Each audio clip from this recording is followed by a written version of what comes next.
नमो सुगुरुदेव, नमो सुगुरुदेव, नमो सुगुरुदेव। बोले मुनिवर श्री प्रमाण सागर जी मुनिराज की जय। पूज्य गुरुदेव, प्रथम प्रश्न में उपस्थापित कर रहा हूँ। नरियावली मध्य प्रदेश से सांस जैन हजारी पत्रकार पूछ रहे हैं कि धर्म जब जुनून बन जाए तो उसे किस हद तक करना उचित है? क्योंकि गुरुदेव, आज धर्म की खातिर हम अपनी जान की बाजी भी लगाने के लिए नहीं डरते, तो ऐसा जुनून रखना कहाँ तक उचित है?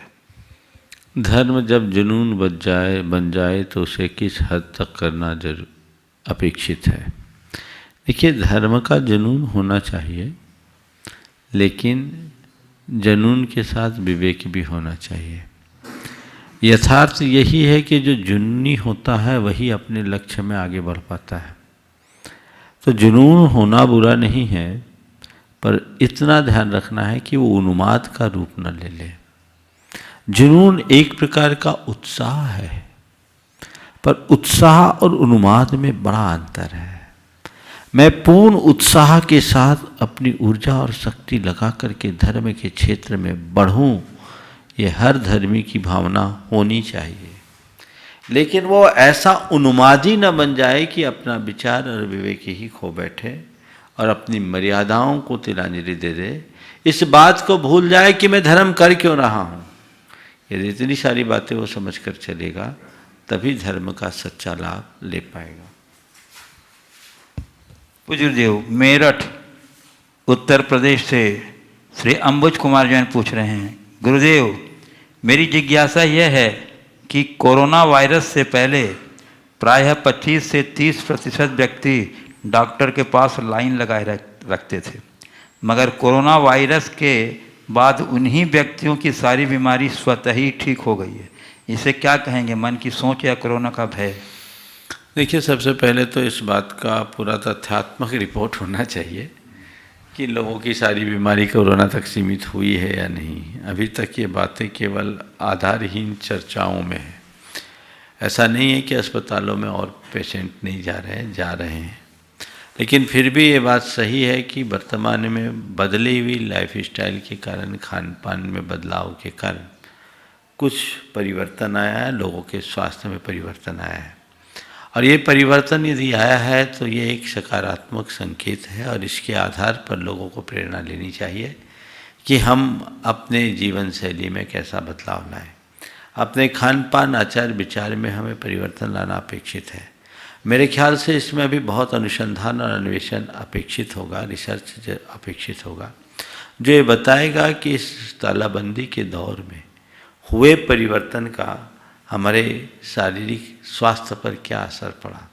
हमें हर स्तर पर इसका अध्ययन और विश्लेषण करने की आवश्यकता और अपेक्षा है।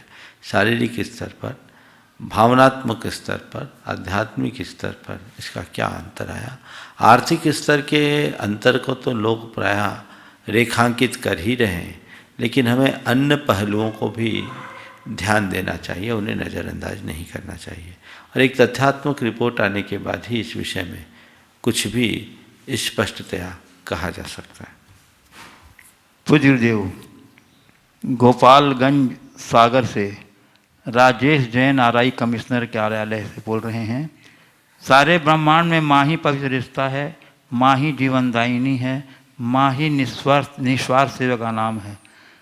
लेकिन गुरुदेव, जब कोई दर्शन में वैराग को धारण कर लेता है तो वह सारी मोह माया के साथ माँ को भी त्याग देता है। समय आने के बाद भी माँ को माँ नहीं कह पाता। यह कैसा है? क्या यह मातृत्व की उपेक्षा नहीं? कृपया इसमें निहित संदेश से हमें कृतार्थ करें। देखिए, इसमें मातृत्व की उपेक्षा नहीं, बल्कि मातृत्व का गौरव बढ़ता है। अगर कोई संत बनता है तो लोग एक उल्लेख करते हैं, माँ का बेटा कैसा हो। उससे माँ का भी महत्व बढ़ता है। वो माँ धन्य है जिसके कोख से जने संतान संत का रूप धारण कर पूरे संसार को संतप्त मुक्त कर रहा हो। इसलिए इसको उस तरीके से नहीं देखना चाहिए। मातृ सेवा का मतलब, ये पितृ सेवा का मतलब केवल उनकी आवश्यकताओं की पूर्ति करना, उनका निर्वाह करना तक सीमित नहीं है। उनके गौरव को बढ़ाना उनकी सच्ची सेवा है। और ये सेवा का भाव उनमें ही होता है जो वैराग्य से ओतप्रोत होते हैं। इसलिए जब तीर्थंकर की बात आती है तो उनकी माँ की भी बात आ जाती है। जब सूरज की बात आती है तो प्राची की बात अपने आप आ जाती है। तो वो प्राची की दिशा तुल्य वो माताएं बहुत दुर्लभ है और वो जगत वंदनीय बन जाती है। इसलिए इस विषय को मैं बिल्कुल सकारात्मक रूप से देखता हूँ। और वो माँ धन्य है जिनने ऐसे नर रत्नों को जन्म देने का श्रेय पाकर रत्न कुक्षी कहलाने का अधिकार पाया है। पूज्य गुरुदेव, श्री नंद किशोर भाई जी, गट्टू भाई जी, बंडा गौशाला सचिव पूछ रहे हैं, गुरुदेव अभी सारी दुनिया ने मदर्स डे मनाया। गुरुदेव, हमारी भारतीय संस्कृति में गाय को भी माता का दर्जा दिया गया है, पर न तो मातृत्व दिवस पर ही कोई गाय की सुध लेता है और न अलग से कोई गौ माता दिवस मनाया जाता है। क्या ये जीवनदायिनी गौ माता की घोर उपेक्षा नहीं है? विडंबना है कि जन्मदायिनी माँ को वृद्धाश्रम और जीवनदायिनी गौ माता को गौशाला में उपेक्षित छोड़ दिया है। गुरुदेव, मातृत्व की सुरक्षा के लिए आपका क्या संदेश? देखिए, 2 दिन पहले मातृत्व के संदर्भ में मैंने काफ़ी प्रकाश डाला है। आज गौ के संबंध में बात आई है। अपने यहाँ गौ माता शब्द गाय के सम्मान के लिए प्रयुक्त किया जाता है। निश्चित रूप से हर व्यक्ति का भरण पोषण माँ के बाद गौ माता के दूध से ही होता है और वह एक उपलक्षण है। उसमें सभी उन प्राणियों का समावेश हो जाता है जिनके दुग्ध पान से हमने अपने जीवन को आगे बढ़ाया। जहाँ तक इनके लिए एक दिन बनाने की बात है, मेरी दृष्टि में इसकी कोई आवश्यकता नहीं, पर ऐसी है। हमारे यहाँ गोपाष्टमी कई बार मनाई जाती है साल में और वह एक अपने अर्थ में है, पर हमारे यहाँ तो इनके लिए संपूर्ण जीवन अर्पित करने की बात है। एक दिन से क्या होता है, जैसे माता पिता के लिए वैसे ही सबके लिए। और इसका अनुभव वे लोग करते हैं जिन्होंने इनको संरक्षण दिया है। ये विडंबना है कि आज की बदलती हुई जीवन शैली के परिणाम स्वरूप अब घरों में गायों की जगह नहीं है। जब माँ बाप के लिए जगह नहीं बच रही तो गायों के लिए कहाँ जगह बनेगी, और उन्हें गौशालाओं में शरण देनी पड़ रही है। फिर भी यदि गौशालाओं में भी है और लोग गौशालाओं से जुड़ करके गौशालाओं को आगे बढ़ाने के लिए अपना योगदान देते हैं तो एक बहुत बड़ी उपलब्धि है। हमें इसके लिए प्रेरित करना चाहिए। आसाम से सौरभ अग्रवाल पूछ रहे हैं, गुरुदेव रामायण में वचन को ज़्यादा इम्पोर्टेंस दिया गया है जबकि महाभारत में प्रतिज्ञा को, और आपने जैन धर्म में नहीं है, उसमें नहीं है, आपने जैन धर्म में संकल्प को। गुरुदेव, इनका प्रश्न है कि महाराज जी रामायण में वचनों को ज़्यादा इम्पोर्टेंस दिया गया है, महाभारत में प्रतिज्ञा को और अपने जैन धर्म में संकल्प को। तो महाराज जी, ये वचन, प्रतिज्ञा और संकल्प में क्या अंतर है? कृपया समाधान करें। कोई अंतर नहीं है, तीनों एक के ही नाम है। हम वचन कहें, प्रतिज्ञा कहें, संकल्प कहें, सब एक ही बात है। वचन प्रायः उसके लिए कहा जाता है जब हम किसी दूसरों को अर्पित करते हैं। प्रतिज्ञा स्व या पर की साक्षी में होता है और संकल्प प्रायः स्व साक्षी में ही होता है। गुरुदेव, नवी मुंबई महाराष्ट्र से अभिषेक अजमेरा पूछ रहे हैं, गुरुदेव मेरा प्रश्न है कि अन्य मतों के अनुसार जब भी संसार में पाप हावी हुआ है तो उसको समाप्त करने के लिए भगवान ने पृथ्वी पर अवतार लिया। क्या ऐसा कुछ जैन सिद्धांत के अनुसार भी हुआ था? कृपया समाधान करें। जैन परंपरा में भगवान के अवतार की बात नहीं है, पर जैन परंपरा ये जरूर कहती है कि जब जब प्रकृति में विप्लव होता है, कई ऐसे महान आत्माएं जन्म लेती हैं जो अपने पुरुषार्थ के बल पर नर से नारायण बनने का मार्ग प्रशस्त करती है। जैन परंपरा में नर से नारायण बनने की बात है। नर ही नारायण बनते हैं, नर ही नारायण बनते हैं, इसलिए नर से नारायण बनने का मार्ग है। हमारे यहाँ एक कारिका आती है, आचारा नाम विघाते न कुदृष्टि नाम च संपदा धर्म ग्लानि परिप्राप्त मुच्यन्ते जिनोत्तमा। आचार के विघात होने पर, कुदृष्टि का फैलाव होने पर और जब धर्म की ग्लानि हो जाती है तो हमारे ऐसे महान आत्माएं उत्पन्न होती है जो तीर्थंकर के रूप में जन्म लेकर इस सारे लोक का उद्धार करती है। पूज्य गुरुदेव, जयपुर राजस्थान से सुश्री साक्षी सोनी पूछ रही हैं कि गुरु और सदगुरु में क्या अंतर होता है? गुरु और सतगुरु में उतना ही अंतर है जितना आदमी और सच्चा आदमी। आदमी में और सच्चा आदमी में जितना अंतर है उतना ही गुरु और सदगुरु में अंतर है। पूज्य गुरुदेव, जयपुर राजस्थान से अरविंद कुमार जैन पूछ रहे हैं, गुरुदेव शास्त्रों में वर्णन आता है कि वैराग्य बहुत ही कम समय में बड़ी घटना होने के कारण होता है, जो कि जाति स्मरण या प्राकृतिक घटना की वजह से होता है। आपने यह भी बताया कि गुरुदेव से जो राग हुआ वो वैराग में बदल गया। मेरा प्रश्न है कि वैराग एक क्षणिक प्रक्रिया है या दीर्घकालिक प्रक्रिया जिसे धर्म की बातें सुनकर पुष्ट किया जा सकता है? ये कैसे पता चलता है कि वैराग्य हो गया, और वैराग को मापने के क्या तरीके? प्रश्न के दो हिस्से।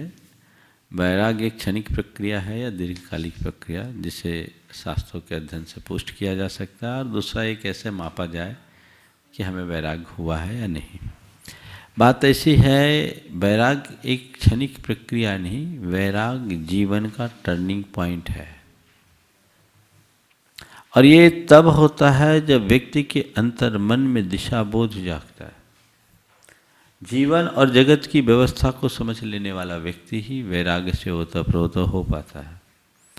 जब उसे ऐसी समझ में आ जाती है कि मैं कौन हूँ, मेरा क्या है, जीवन की सच्चाई क्या है, यथार्थ बोध घटित होने पर वैराग्य की अभिव्यक्ति होती है।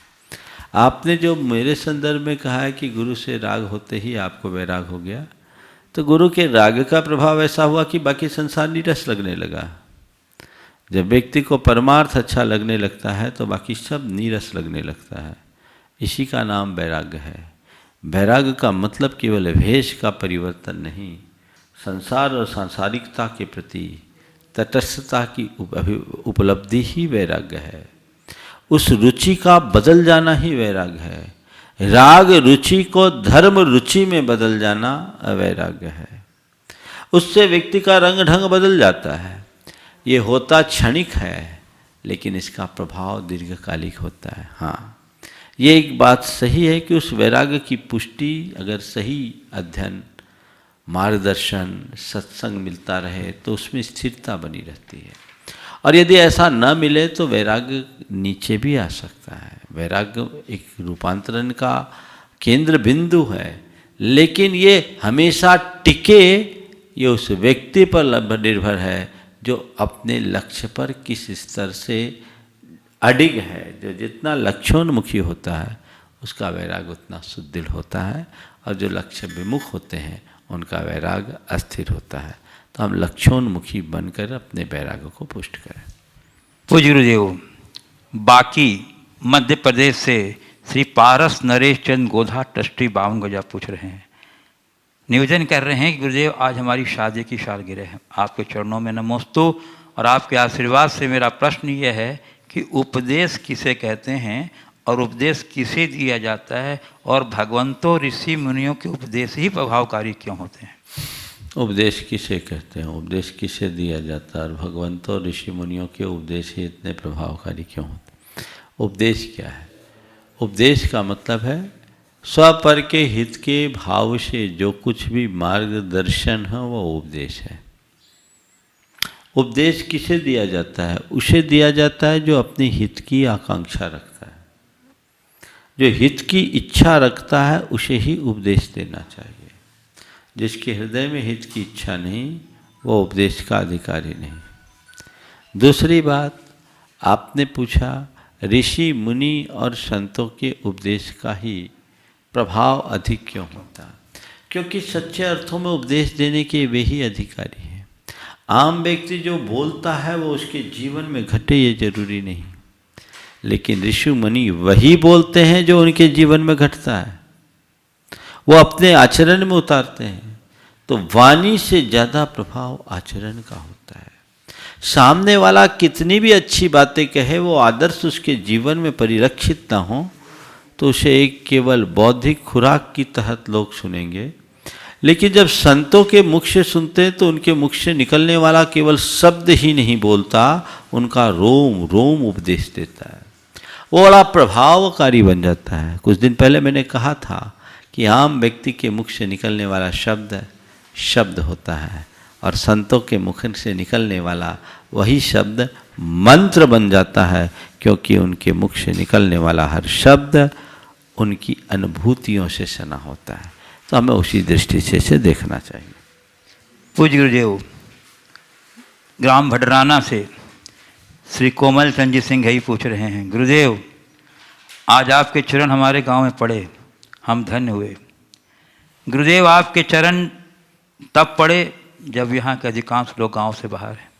गुरुदेव यह दुर्भाग्य है और इस दुर्भाग्य को सौभाग्य में कैसे परिणत किया जाए ताकि गांव की पुरानी चहचहाट और आत्मीयता पुनर्स्थापित हो जाए और मंदिर का सूनापन भक्ति के रंग में सराबोर हो जाए। देखिए, ये तो पूरे विश्व के साथ ऐसी दशा है। भडराना छोटा सा गांव है और आजकल पूरे देश के गांवों की जो दशा है वही दशा आपकी भी है। मैं ये देखता हूँ कि गांव में धर्मायतन तो एक से एक बने हुए हैं। भडराना के इस भव्य मंदिर को देख करके मन आनंदित हो गया। अत्यंत प्राचीन श्री जी की प्रतिमा, अत्यंत प्राचीन श्री जी की प्रतिमा को देख करके मन में अपार आनंद की अनुभूति हुई। मंदिर भी अत्यंत भव्य, मुझे लगता है इस मंदिर को देखकर कि लगभग 500 साल पुराना तो मंदिर ये होगा ही होगा। और अत्यंत भव्य मंदिर, ये गाँव के लोगों की संस्कृति को दर्शाता है। ऐसा कहते हैं कि 1600 साल, लेकिन मंदिर की बनावट को देखकर 1600 साल नहीं लगता। भगवान 1600 साल पुराने भले हो जाए, ये मंदिर लगता है कम से कम 500-700 साल पुराना हो। लेकिन सबसे बड़ी विशेषता इस मंदिर की कि ऐसा लगता है जैसे आज ही बना। मैं पूरे भडराना के लोगों को, जबकि यहाँ कहने को 2 परिवार है, बाकी सब बाहर हैं, आशीर्वाद देना चाहूँगा कि वे इसकी रौनक को बनाए हुए आगे भी ऐसे ही बनाए रखें। और लोगों को प्रेरणा देना चाहूँगा कि अपने मूल स्थल से ज़रूर जुड़े रहे। मैं तो चाहूँगा कि इस मंदिर का दर्शन, संपूर्ण मंदिर का दर्शन लोगों को जरूर कराना चाहिए। ये अद्भुत एक नहीं 2 मंदिर है। वो इस बात का कसौटी पाषाण में भगवान पार्श्वनाथ की प्रतिमा है, अद्भुत है और ये अपने आप में बहुत दुर्लभ है। ये हमारे इस बात का प्रमाण है कि हमारे संस्कृति कितनी प्राचीन रही है और हमारे लोग अपनी संस्कृति के प्रति कैसे समर्पित रहे हैं। वो समर्पण का भाव निरंतर बना रहना चाहिए। और हाँ, ये बहुत दुर्लभ संयोग है। तो मन में आनंद आया, हमारे गाँव की संस्कृति रही। आज की पीढ़ी को एक संदेश में देना चाहूँगा कि पूर्वजों की इस परंपरा का निर्वाह हम आगे करें। ओम। पूर्वजों की परंपरा का निर्वाह हम आगे करें, उन्हें आगे बढ़ाने की कोशिश करें, लोगों को प्रेरणा दें और अपने मूल से जुड़े रहें। यहाँ के माध्यम से मैं पूरे देश के यहाँ के माध्यम से पूरे देश के जैन मंदिरों के, जैन समाज के लोगों को कहूँगा कि अपने अपने मंदिरों के प्रति वे थोड़े समर्पित रहे और समय समय पर मंदिरों में आकर के देखते रहें। आपने पूछा है कि इस बात को हम सकारात्मक रूप से कैसे लें ताकि यहाँ की पुरानी भव्यता और चहचहाट फिर से आ जाए। तो मैं यही कहना चाहूँगा कि आज आप यही सोचिए कि हमारे लिए ऐसे समय में भी अपने इन मंदिरों को सुरक्षित रखने का भाव हुआ है। हम लोगों को प्रेरणा दें कि ऐसे ही सुरक्षा का भाव आगे भी लोगों का बना रहे और पूरे देश भर के लोग इस तरह के कृत्य करके अपने जीवन को धन्य कर सके, सुखी कर सके। इस संदर्भ में मैं इतना ही कहना चाहूँगा और पूरे गांव के लोगों को आशीर्वाद दूंगा कि वे अपनी श्रद्धा भावना इसी तरह बनाए रखें। पूज्य गुरुदेव, केवलारी से श्री गुलाब चंद जी जैन कह रहे हैं, गुरुदेव आपके चरणों के अनन्य भक्त मेरे भ्राता श्री जय हिंद जी सिंघई जो इस वक्त अस्वस्थ हैं और अपने भ्राता श्री राजपाल सिंह ही के साथ रह रहे हैं। चूँकि केवलारी नज़दीक है, परंतु आपको चरण वहाँ नहीं पड़ रहे हैं। वो चाहते हैं कि आपका आशीर्वाद मिल जाए तो उनके लिए बड़ा संबल होगा। इस वक्त वे टीवी सेट पर मौजूद हैं। देखिए, सबसे पहले तो बात सही है, बगल में उनका गांव है, पर अभी जाना संभव नहीं। केवलारी पास में है, पर सबको पता अभी दिशा कुछ और है। मैं उनको आशीर्वाद देना चाहता हूँ, नागपुर में है, अपने मनोबल को बनाए रखे, विषम स्थिति में भी अपनी स्थिरता बनाए रखे। हमेशा एक बात व्यक्तियों को ध्यान रखना चाहिए, जब वे बीमार हो, गंभीर रूप से बीमार हो, तो उस समय एक ही बात सोचना चाहिए, शरीर अपना काम कर रहा है, मुझे अपना काम करना है। शरीर का काम डॉक्टर करेगा और मेरा काम मुझे करना है, वो मैं करूँगा। डॉक्टर का काम करे और मैं मेरा काम करूँ, ये प्रयास करना चाहिए, पुरुषार्थ करना चाहिए। ऐसी घड़ी में भेद विज्ञान को सुदृढ़ बना करके चलना चाहिए, और यदि आप ऐसा करेंगे तो ये दुख भी सुख में बदल जाएगा। एक बात और मैं सभी से कहता हूँ, जब भी दुख आए, कष्ट आए, बीमारी आए, अनेक बार मैंने अपने प्रवचनों में भी कहा, तो उस समय ये बात सोचें कि मुझे दुख को भोगना नहीं है, मुझे कर्म भोगना नहीं है, मुझे कर्म काटना है। कर्म भोगने में और कर्म काटने में मौलिक अंतर है। रो धो करके अपने दुख को भोगना कर्म भोगना है, पाप भोगना है, और कर्मोदय में अपनी स्थिरता बनाए रखकर मन को स्थिर बनाए रखना कर्म को काटना है। तो ये कर्म काटना है। ऐसे समयों पर ये सोचना चाहिए कि प्रकृति ने शायद इसी निमित्त से मेरी तपस्या निश्चित की है, मुझे इसी माध्यम से अपनी तपस्या करके कर्म को गलाना है। तपस्या के अनेक रूप हो सकते हैं, अनेक प्रक्रियाएं हो सकती है। हम उस अनुरूप अपनी तपस्या को करके अपने जीवन में बदलाव घटित कर सकते हैं, उस अनुरूप देखा जा सकता है। मेरा आशीर्वाद है जय हिंद जी को। तो गुरुदेव, महावीर नगर डूंगर दुर्गापुरा जयपुर राजस्थान से श्री प्रमोद कुमार जैन कह रहे हैं, गुरुदेव की इस महंगाई में मजदूर तो रोटी व प्याज बड़ी मुश्किल से खा पा रहा है, फिर भी स्वस्थ है, और दूसरी ओर काजू बादाम खाने वाले अस्वस्थ दिखाई दे रहे हैं। ऐसा क्यों गुरुदेव? स्वस्थ रहने की असली कुंजी क्या है? काजू बादाम खा करके स्वस्थ नहीं रहा जाता, रूखी रोटी खाने वाला स्वस्थ नहीं रहता। स्वस्थ वह रहता है जो मन से मस्त होता है। अपने मन को मस्त रखिए, आप हमेशा स्वस्थ बने रहेंगे। हर पल मन को मस्त रखने की कोशिश कीजिए, बाकी चीज़ों को तनाव मुक्त रहिए, नियमित दिनचर्या कीजिए, आपका स्वास्थ्य टिका रहेगा। जयपुर राजस्थान से ही रुपेश जैन पूछ रहे हैं, गुरुदेव भक्तामर जी एवं अन्य स्तोत्र में किन्हीं तीर्थंकर या भगवान की स्तुति की जाती है, परंतु सत्वार सूत्र में किसी भी तीर्थंकर या भगवान की स्तुति नहीं की गई, फिर भी इसके पढ़ने से एक उपवास का फल प्राप्त होता है, इसका क्या कारण? देखिए, तत्वार सूत्र शास्त्र है, शास्त्र में स्तुति नहीं है, लेकिन शास्त्र हमारे मंगल का आधार है। तत्वार सूत्र के विषय में कहा जाता है कि ये द्वादशांग का सार है। तत्वार सूत्र के माध्यम से हम पूरे द्वादशांग का अध्ययन कर लेते हैं, एक सार के रूप में प्राप्त कर लेते हैं। तो ये शास्त्र भक्ति भी हमारे कल्याण का प्रबल निमित्त बनती है, और शास्त्र भक्ति के प्रताप से ही हम सबको कर्मों की निर्जरा होती है। पूज्य गुरुदेव, नंदुरबार महाराष्ट्र से श्री अजित मधुकर सिंत्रे कह रहे हैं, गुरुदेव जब भी मैं भगवान की मूर्ति की तरफ देखता हूँ तो उनके चेहरे पर संपूर्ण शांति के भाव दिखते हैं, वो भाव देख के मैं भी शांत हो जाता हूँ। इसके साथ ही उनके चेहरे पर कुछ अस्फुट हास्य भी नजर आता है। इस हास्य का क्या मतलब है गुरुदेव, बताने के? ये अंतरंग की प्रसन्नता का द्योतक है। भगवान मुंह बना के नहीं बैठे हैं, भगवान शांत भाव से बैठे हैं, बीत राग भाव से बैठे हैं, जिसमें न हर्ष है न विषाद, न राग है न द्वेष, न संकल्प है न विकल्प, न इष्ट है न अनिष्ट है, वे सहज है। ये सहज भाव उनके राग भाव का विनाश करता है। और उनके संदर्भ में कहा गया मुखम कथयतीव ते हृदय शुद्धि मात्यंतिकी। भगवान की वह स्मित मुस्कान उनके हृदय की शुद्धि को बताता है।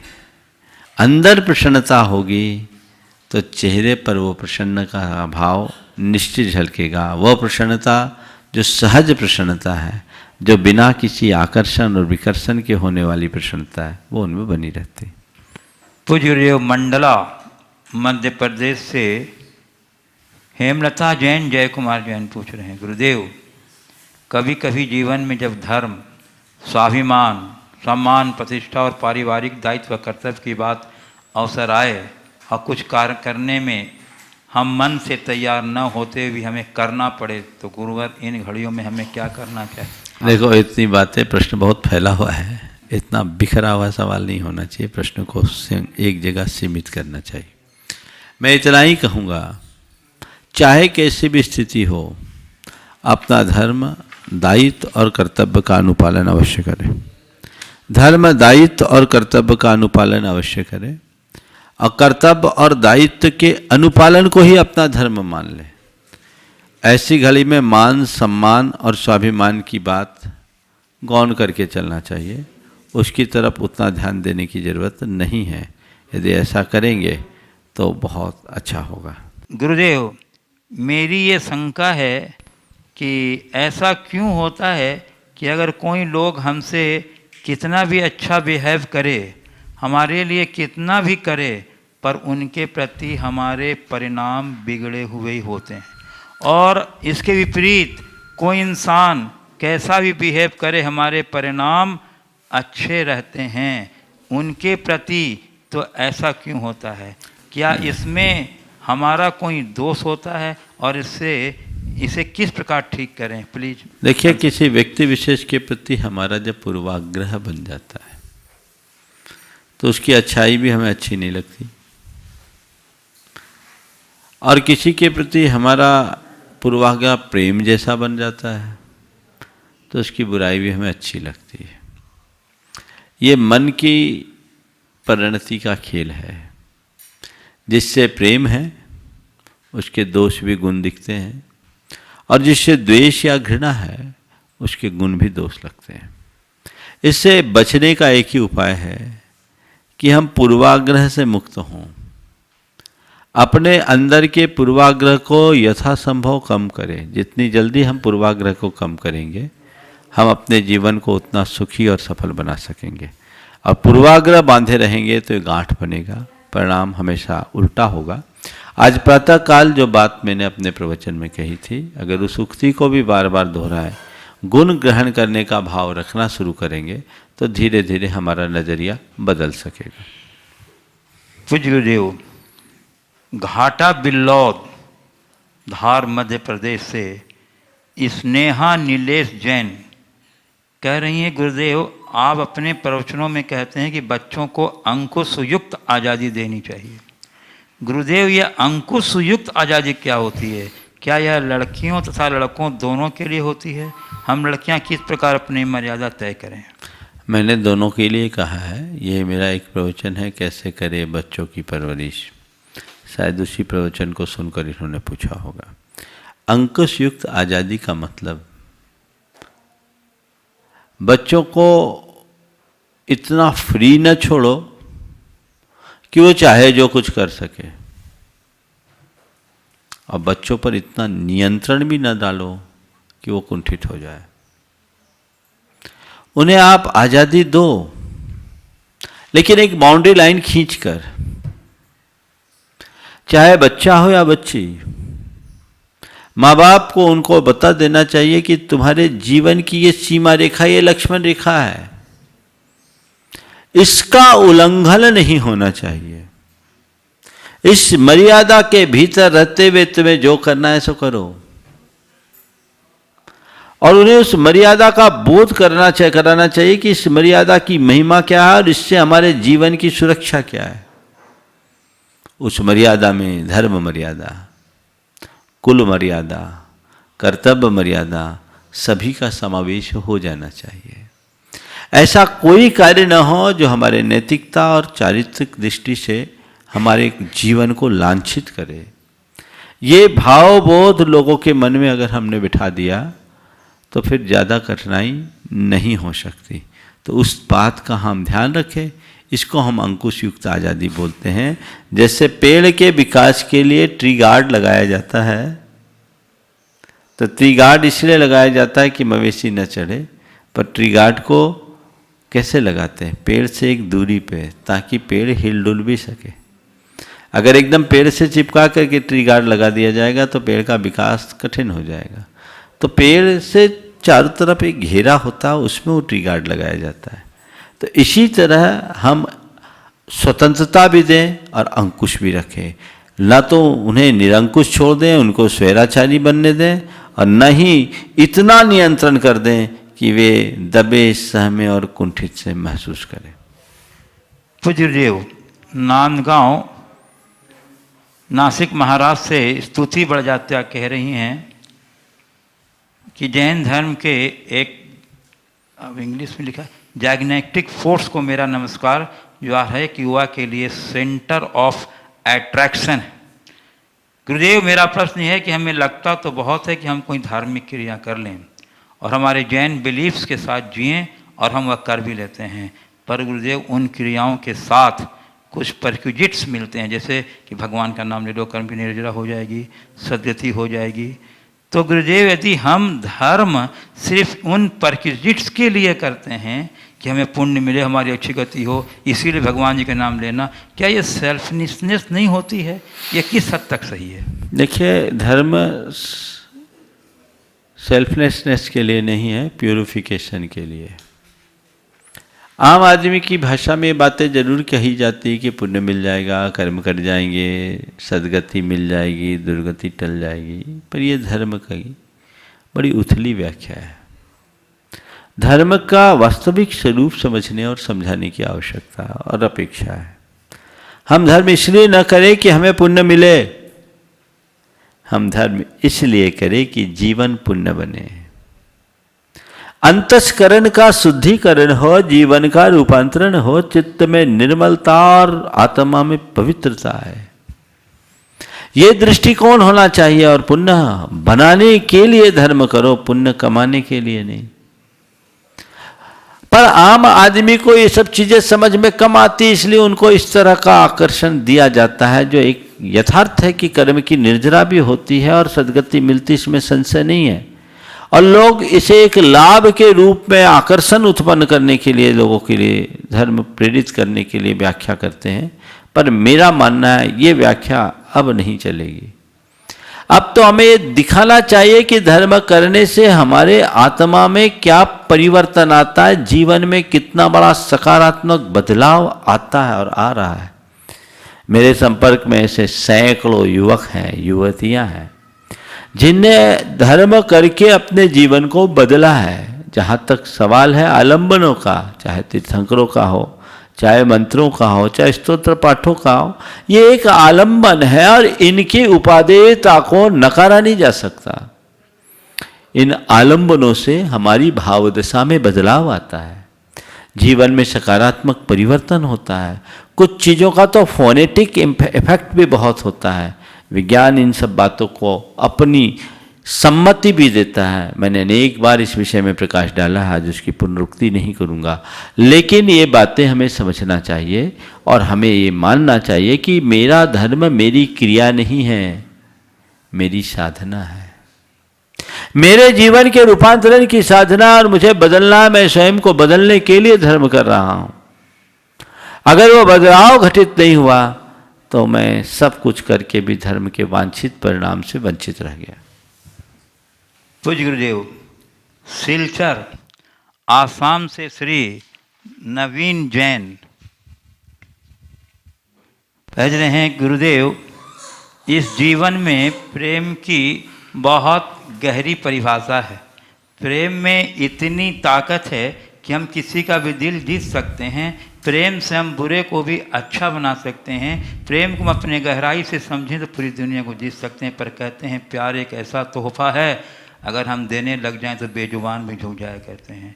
गुरुदेव, प्रेम की परिभाषा हर कोई नहीं समझता। अंदर से नफरत और बाहर से प्रेम का दिखावा करता है। हम कैसे समझें कि सामने वाला हमसे प्रेम कर रहा है या दिखावा? व्यवहार तो प्रेमपूर्ण होता है और अंदर क्या है पता नहीं चलता। दिक्कत तब होती जब प्रेम के नाम पर प्रेम का फ्रेम सामने आता है। प्रेम आंतरिक है, प्रेम अनुभूति की चीज़ है। मैं एक ही बात कहता हूँ, प्रेम के बहाव में बहना बड़ा सरल है, पर प्रेम को जीना, प्रेम को समझना बहुत कठिन है।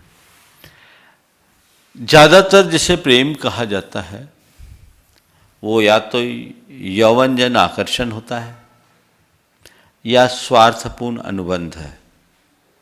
जब तक मतलब सजता है तब तक प्रेम, और मतलब टकराते ही प्रेम की परिभाषा बदल जाती है। जबकि प्रेम का स्वरूप इन सबसे ऊपर है। प्रेम उस आंतरिक स्नेह की, उस सात्विक स्नेह की अभिव्यक्ति है जिसमें न तो शरीर जन्य कोई आकर्षण हो, न किसी प्रकार की ऐहिक आकांक्षा और अपेक्षा। निखालिस प्रेम, विशुद्ध प्रेम, जहाँ सामने वाले के प्रति एक आंतरिक लगाव की अनुभूति हो और ये दोनों पक्षों से हो, जहाँ कोई लेन देन न हो, वहाँ जहाँ केवल अंदर आत्मा का संवाद जुड़े, वो प्रेम है। देह से ऊपर, स्वार्थ से ऊपर वो प्रेम है। बाकी सब प्रेम के नाम पर प्रेम का फ्रेम है। गुरुदेव, भरतपुर राजस्थान से डॉक्टर रश्मि जैन पूछ रही हैं, गुरुदेव मैं पिछले 2-3 सालों से भावना योग कर रही हूँ। इससे मेरी एकाग्रता काफ़ी बढ़ी है और आत्मनियंत्रण भी हुआ है। मेरी एक शंका है गुरुदेव, क्योंकि मुझे सुबह जल्दी हॉस्पिटल जाना होता है, समय कम रहता है। मैं भावना योग के साथ प्राणायाम भी कर लेती हूँ और आपके कमांड चुपचाप दोहराती रहती हूँ, जैसा कि आपने शुरू में रतनाम में कराया था। इसमें कोई दोष तो नहीं है? कृपया मेरा समाधान। अच्छे कर रहे हैं आप, करते रहिए। अंतिम कुमार जैन बड़वानी से बोल रहे हैं, कैसा अजीब दौर आया है, जो बीमार होगा वो तन्हा रहेगा और जो तन्हा रहेगा वो बीमार नहीं होगा। महाराज जी, शंका ये है कि संयुक्त परिवार तो समाप्त हो ही चुका है, अब एकल परिवार भी एक छत के नीचे रहकर अपने कक्षों में तन्हा रहेगा तो कैसे सुरक्षित रहेगा? ऐसे में प्यार, स्नेह, अपनत्व जैसी भावना का विकास कैसे हो पाएगा? लाइनें बोली है, जो बीमार होगा वो तन्हा रहेगा और जो तन्हा रहेगा वो बीमार नहीं होगा। आज के संदर्भ में ये बात है। तो जो व्यक्ति औरों के संपर्क से दूर होगा वो कोविड-19 से अप्रभावित रहेगा। पर इस संदर्भ में आप कहते हैं कि इसमें परस्परता, आत्मीयता की भावना नष्ट न हो जाए। नहीं होगी। भावना हमारे अंदर की है और यदि अंदर की भावना जुड़ी रहे तो ये भी एक सद्भावना का द्योतक है कि एक दूसरे से लोग प्रभावित ना हो, संक्रमित ना हो। इसलिए हम दूरी शरीर की बना रहे हैं, मन की नहीं। शरीर की दूरी कोई दूरी नहीं होती, मन की दूरी दूरी होती है। शरीर की दूरी से तो 7 समुंदर पार बैठा व्यक्ति भी दूर होता है, लेकिन मन से बहुत निकट होता है। और मन की दूरी का परिणाम तो ये होता है कि बाजू में रहने वाले लोग भी एक दूसरे से कोसों दूर होते हैं। इसलिए यहाँ पर जिस तरह की बातें की जाती, मैंने पहले भी कहा, सोशल डिस्टेंस शब्द उपयुक्त नहीं है। हमें असंपृक्ति रखनी चाहिए, शारीरिक रूप से दूरी बना करके रखना चाहिए। जैसे प्रधानमंत्री जी ने 2 गज की दूरी शब्द का प्रयोग किया, बड़ा स्वागत योग्य शब्द है, हमें उसका ध्यान रखना चाहिए। पूज्य गुरुदेव, ब्रह्मचारिणी बहन किरण दीदी सागर से पूछ रही हैं, गुरुदेव लॉकडाउन की अवधि में आपका मंगल में विहार चल रहा है। कुछ लोगों की जिज्ञासा है कि इन परिस्थितियों के कारण गुरुदेव को विहार करना पड़ा, क्योंकि कुछ लोग इसे नकारात्मक रूप में भी ले रहे हैं। अरे भाई, जिनको जो लेना है वो ले। लोगों को इतना समझना चाहिए कि हम लोगों के कोई भी निर्णय होते हैं वो किसी भावुकता के आवेग में लिए हुए नहीं होते, सोच समझ कर होते हैं। सागर में प्रवास चल रहा था, भागोदय में थे, ऐसा आभास हुआ कि यहाँ कुछ गड़बड़ हो सकता है, संक्रमण से संक्रमित कोई आ सकते हैं, और अगर ऐसा कुछ हुआ तो वहाँ रहना थोड़ा ठीक सा नहीं रहेगा और आने वाला समय तो और अधिक संक्रमण का होगा। तो हमने गुरुदेव से संपर्क किया कि इस स्थिति में क्या करें। गुरुदेव की तरफ से हरी झंडी मिल गई और हमने समय पर लोगों ने प्रशासन से संपर्क किया, बिहार किया, और हम जिधर जा रहे हैं वो ग्रीन जोन है। और हमारे निकलने के 2 दिन बाद ही भागवत का एक स्टाफ ही संक्रमित हो गया। आगे भी कुछ भी हो सकता है, क्योंकि आने वाले दिनों में तो कुछ भी हो सकता है। वो अस्पताल का परिसर था। अस्पताल के परिसर में मुझे उसे पूरा बता रहे हैं कि पूरी तरह से सील कर दिया है, कुछ एरिया क्वारंटाइन भी कर दिया। तो मुझे लगा कि हमारा निकल जाना बहुत अच्छा रहा। हम सागर के दूसरे कॉलोनी में भी जा सकते थे, पर मुझे लगा कि वहाँ भीड़ से अपने आप को बचा पाना मुश्किल होगा। तो सबसे अच्छा है जब निकलना ही है तो एक ऐसे सेफ जगह में जाएं ताकि लंबे समय तक हम सुरक्षित रह सकें। और उसी हिसाब से बिहार हो रहा है, बड़ा सुरक्षित तरीके से बिहार हो रहा है। किसी तरह की चिंता करने की ज़रूरत नहीं है। हमारा ये बिहार परिस्थिति की पुकार है। ये बात सही है कि मैंने ही आप लोगों से कहा कि भाई बाहर न निकलो, पर मुझे निकलना पड़ रहा है, पर उसके अलावा कोई रास्ता हमारे पास नहीं है। इस विषय में मैंने पहले ही दिन आप लोगों को कह दिया था कि हम निकल रहे हैं, पर आप लोगों को सबको संयम रखना है। ये बात सही है कि इस इलाके में 20 वर्षों के बाद हमारा आना हुआ है। लोग बहुत प्यासे हैं, अतृप्त हैं। आपकी भावनाएं मैं समझता हूँ, और यहाँ भक्तों का सैलाब है, लेकिन अभी संयम की घड़ी है। सभी भक्तों से मैं ये कहना चाहूँगा, संयम रखें। हालांकि सब जगह संयम रख भी रहे हैं लोग, थोड़ा बहुत कहीं भावातिरेक है तो उसे नियंत्रित करें। और जहाँ से भी जाना हो आप अपने घरों में ही रहें। अभी आगे 3-4 समाज और पढ़नी है। आप घरों में रहें, घर से ही अपना अभिवादन करें, विनय करें, सड़कों पर ना आए। यद्यपि एक ग्रीन जोन है, इस तरफ में पूरे मार्केट खुले हैं, 7 बजे से 7 बजे तक खुलते हैं, लोग आ जाते हैं, लेकिन नहीं, एक दूरी बना करके चलना चाहिए। इसमें आपकी भी सुरक्षा है, हमारी भी सुरक्षा है, सबकी सुरक्षा है। इस बात को ध्यान में रखकर हमें संयम का पाठ पढ़ना चाहिए। सभी लोग संयम का परिचय दें और उसी तरह का कार्य करें। ऐसा कोई कार्य न करें जिससे किसी प्रकार की असुविधा आप सबको हो सके और प्रशासन को परेशान होना पड़े। इसलिए अभी नियंत्रित कीजिए, समय अनुकूल होगा, फिर आपके लिए बहुत समय है, आप पूरा आनंद ले सकते हैं। लेकिन इस विषम दौर में तो स्थिरता रखनी ही चाहिए। पूज्य गुरुदेव, भोपाल से अंकित जैन पूछ रहे हैं, महाराज श्री, कोरोना वायरस महामारी के समय अगर किसी जैन को यह हो जाता है तो उस समय उस पर्सन को क्या करना चाहिए जिससे वो अपने धर्म से जुड़ा रहे और धर्म की शक्ति से इस कोरोना वायरस को परास्त कर सके? देखिए, सबसे पहली बात तो कोरोना का हवा दिमाग से निकाल देना चाहिए। कोरोना से संक्रमित लोगों में बहुत आयत लोग ठीक हो रहे हैं, मरने वालों की संख्या कम है। ये बीमारी गंभीर है, पर ऐसा नहीं सोचो कि जिसको कोरोना हो गया वो मर गया। लोग डर जाते हैं और डर से मौत ज़्यादा होती है। तो पहली बात तो मैं सभी से कहूँगा कि अब हम सबको कोरोना के साथ जीने का अभ्यास बनाना होगा, क्योंकि ये लड़ाई लंबी चलेगी। और इसके लिए अपने खान पान को ठीक रखिए, गर्म पानी पीजिए, और जो भारत सरकार के द्वारा हिदायतें दी जा रही है उसके अनुरूप अपना खान पान कीजिए। अपने इम्यूनिटी सिस्टम को स्ट्रॉन्ग बनाने वाले भोज्य पदार्थों का सेवन कीजिए, जिसकी आज सबसे ज़्यादा आवश्यकता है। अब रहा सवाल, कोई संक्रमित हो जाए तो क्या करें? उस समय भेद विज्ञान का अनुभव कीजिए और ये सोचिए, शरीर बीमार है, आत्मा को कोई बीमारी नहीं। नमो काल मंत्र की आराधना कीजिए और ये अपने अंदर का आत्मविश्वास जगाइए कि मैं ठीक हो जाऊंगा, मैं ठीक हो जाऊंगा। शरीर बीमार है, ये ठीक होगा, एक संक्रमण है, थोड़े दिनों में सब एडजस्ट हो जाएगा। इस समय अगर आप अनुकूल बना सके, भावना योग करें, ऊर्जा प्रवाह ध्यान करें, प्राणायाम करें, अन्य प्रकार से अपने मन पर तन की पीड़ा को हावी न होने दें।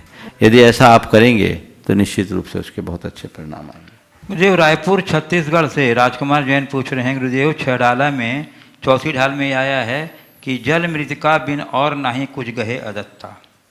गुरुवर, शंका यह है कि वर्तमान समय में तो मिट्टी और पानी भी बिक रहे हैं, ऐसे में यह छंद वर्तमान समय में आगम के अनुसार किस रूप में समझना चाहिए? यहाँ जल मृतिका बिन और कछु नहीं गहे अदत्ता गृहस्थों के लिए है, और वह उस जल और उस मिट्टी के लिए है जो अस्वामिक है।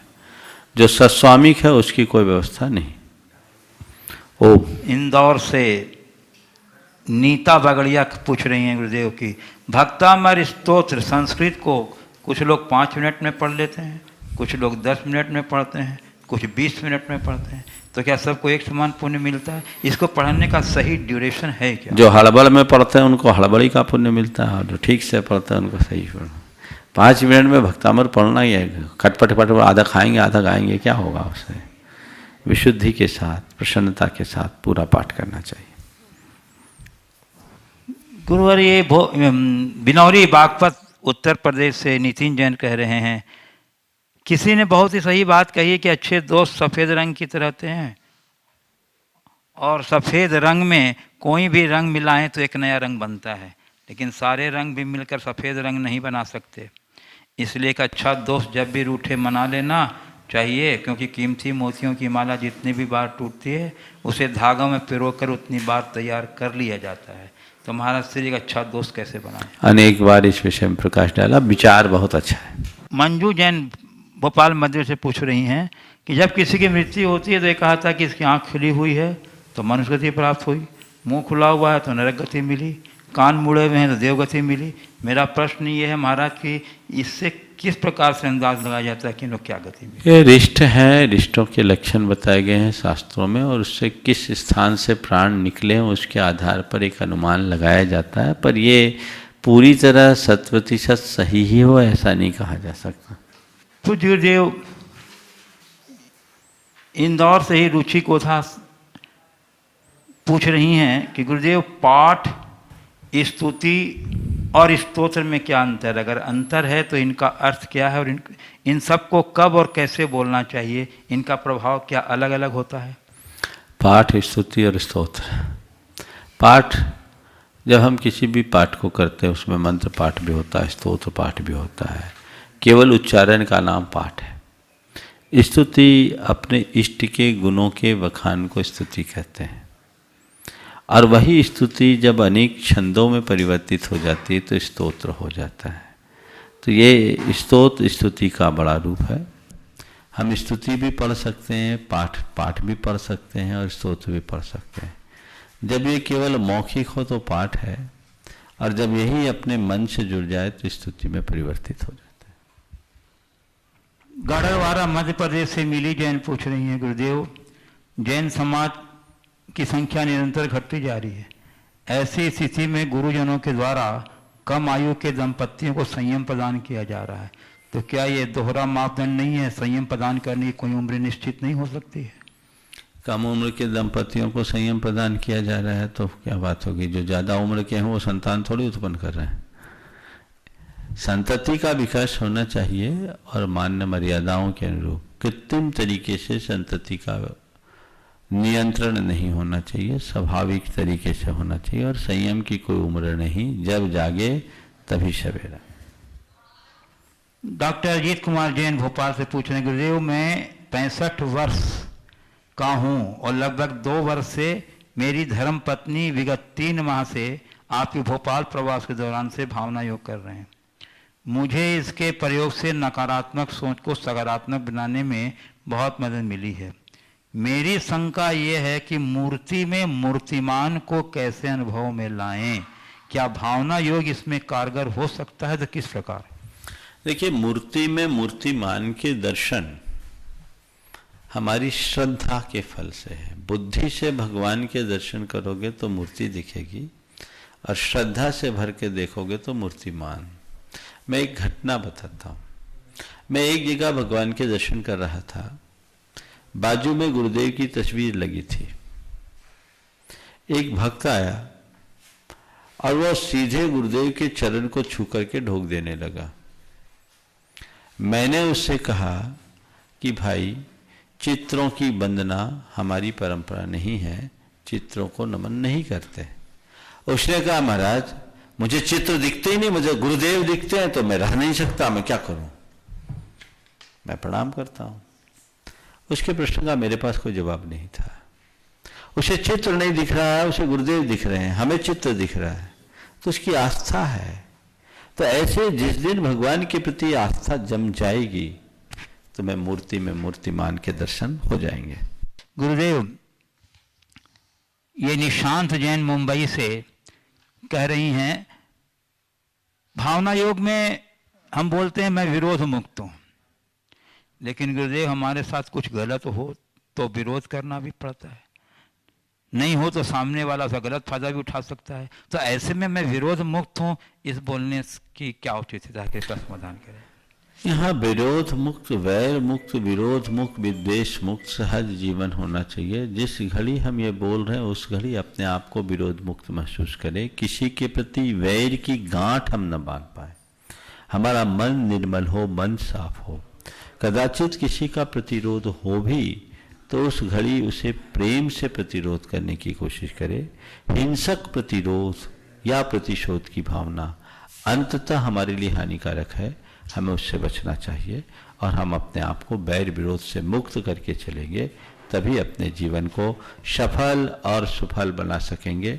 हमारी ऐसी कोशिश होनी चाहिए और हम उसी अनुरूप अपने जीवन को आगे बढ़ा करके चलेंगे। इस प्रकार आज के इस सत्र को परम पूज्य गुरुदेव के चरणों में नमन अर्पित करते हुए यहीं पर विराम।